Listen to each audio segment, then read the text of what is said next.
Next ఈనాడు విషయానికి వద్దాం. ఈనాడులో పాత చెల్లింపులకు పైసలు ఎట్లా, పెండింగ్లో ఉన్న బిల్లుల సంఖ్య 4,78,000, చెల్లించాల్సిన సొమ్ము 40,154 కోట్లు, నిధుల సమీకరణపైన సర్కారు దృష్టి, ఎఫ్ఆర్బిఎం నిబంధనల సడలింపు పైన ఆశలు. ఎందుకంటే మనోడు మొత్తం నాకే అవతలపడేసిండు.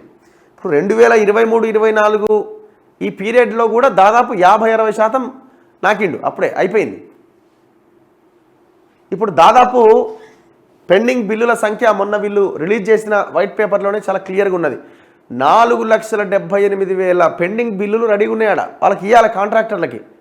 అందులో జిహెచ్ఎంసీ వాళ్ళు ఉన్నారు, బయటి వాళ్ళు ఉన్నారు, కొత్త వాళ్ళు ఉన్నారు, అందరు కలిసి దాదాపు 4,78,000 అప్లికేషన్లు బిల్లులు ఉంటే 40,154 కోట్ల బిల్లులు పెండింగ్ ఉన్నాయి.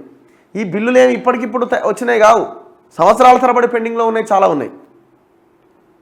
ఏకంగా ఈ జిహెచ్ఎంసీ వాటర్ వర్క్స్ కార్మికులు అయితే, కాంట్రాక్టర్లు అయితే ధర్నాలా చేసిరు, ఏకంగా వాళ్ళు దీక్షలు చేసిరు, వాళ్ళు పైసలు ఇస్తలేడని. కానీ ఇప్పుడు పైసలు లేవు, మరి ఏం చేయాలా?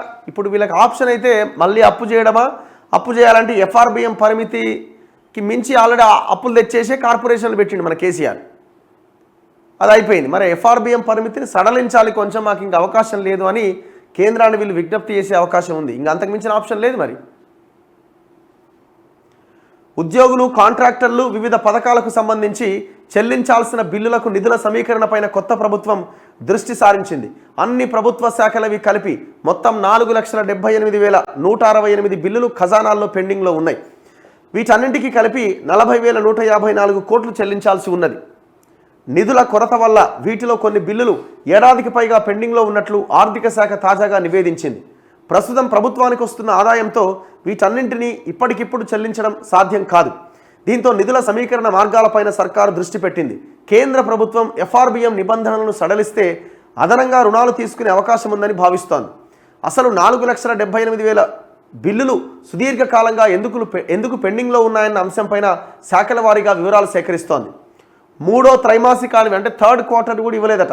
సాధారణంగా ప్రతి ఆర్థిక సంవత్సరంలో ప్రతి త్రైమాసికానికి అన్ని శాఖలకు బడ్జెట్ కేటాయింపుల ప్రకారం ప్రభుత్వం నిధులు విడుదల చేయడం ఆనవాయితీ.